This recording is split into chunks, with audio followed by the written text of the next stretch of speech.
Now to guns in America, and in our last segment, we played that soundbite from Mitch McConnell where he essentially punts any new gun laws to the White House. McConnell, he won't bring any gun bills up for a vote in the Senate, that until the president specifies what legislation he in fact will support and sign, if any. But that probably won't happen since Trump changes his mind on gun reforms every time he speaks with the NRA chief, Wayne LaPierre. In the meanwhile, the mass shootings continue, like this weekend's in Odessa, Texas. And we know that the gunman, he failed a background check for mental health issues in his past. So he just bought the weapon in a private sale. No background checks needed. The result, 7 people dead.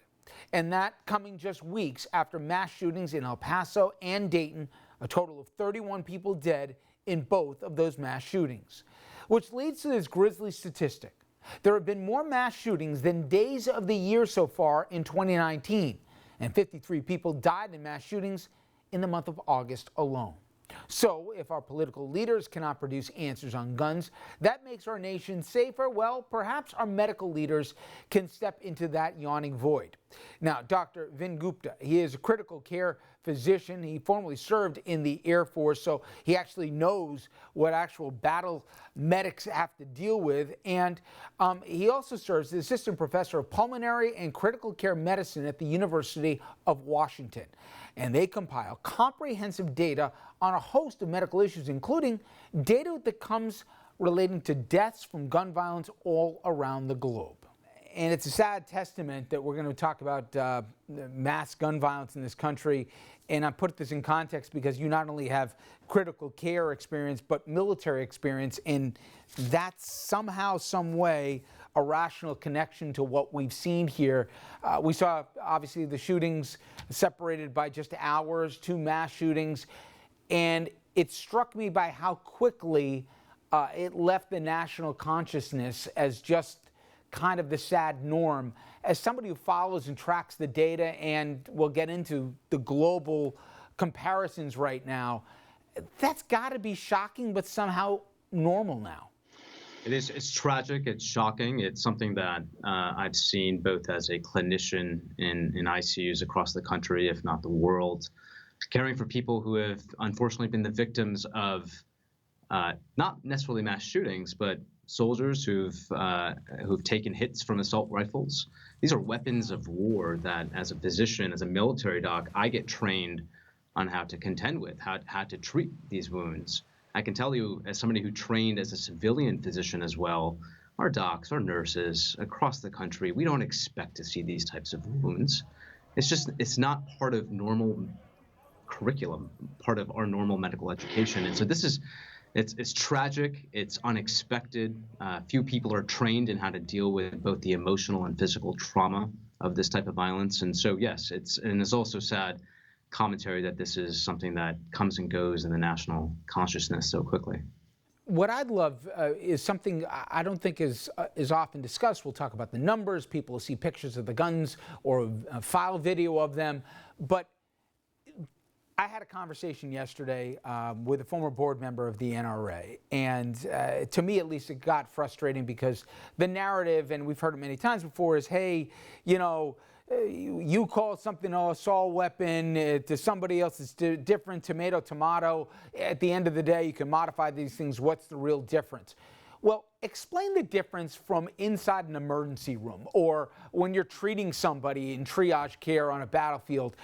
There's a difference between somebody shooting somebody with a .22 and dealing with, you know, mass people coming in here that were on the wrong end of an AR-15. There is a distinction with a difference, isn't there?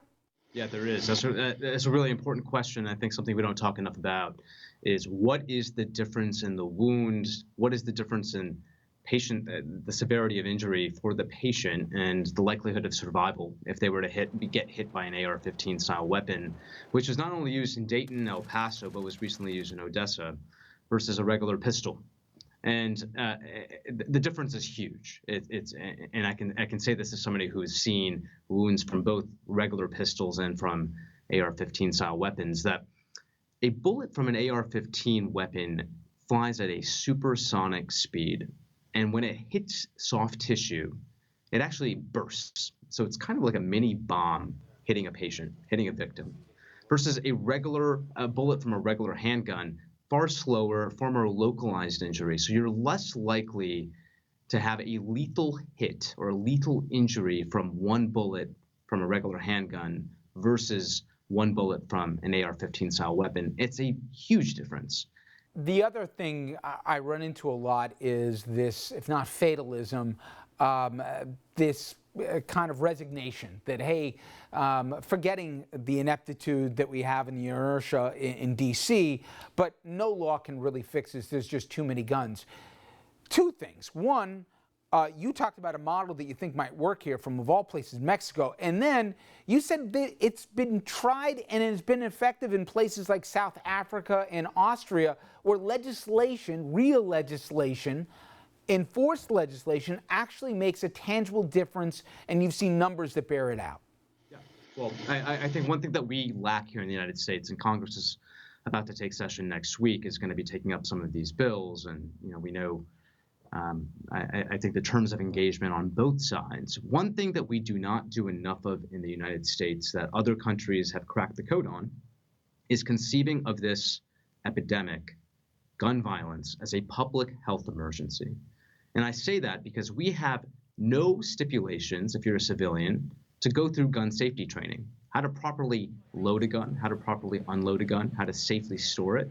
We know that these things actually save lives, especially the lives of children. It's why every one of our peer countries in the OECD, China, India, you name it, 1 day, if not 3-day trainings on gun safety. We don't do anything like that. As a military doc, I have to do it. As a policeman has to do it, but our civilians don't. It's absolutely, it makes no sense. I can go into other things that are public health focused that really should be bipartisan and not and apolitical entirely. When we talk about extreme risk protection orders or red flag laws, we should empower our healthcare providers, our physicians, our nurses to say, do you have a firearm at home when they're interviewing a patient on a host of other issues? We ask about risk factors for death and disability all the time in the clinic. One of those questions should be, do you possess a firearm at home? Because if you do, and you have a behavioral health disorder or other diagnosis that's concerning, well, we should put 2 and 2 together and say maybe you should not be having a firearm. Red flag laws only work to the extent that we actually screen people as having, 1, a behavioral health disorder, and 2, as actually having and owning a firearm at home or knowing somebody who does. So we should be reframing this dialogue in terms of public health.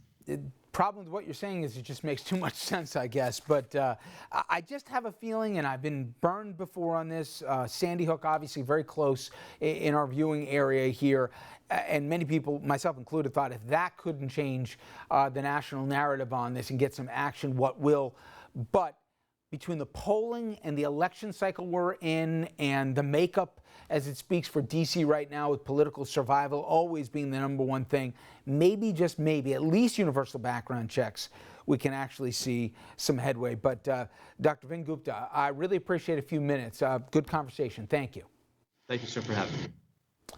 All right, when we come back after the break, we're going to talk about opioids. And by now, I know you know, we've covered on this program at length, that major landmark decision that came out of Oklahoma, where the state of Oklahoma won a major lawsuit against Johnson & Johnson, that over the big pharma's distribution and production of opioids that went into the marketplace with their knowledge, and all the abuses that obviously followed as a consequence.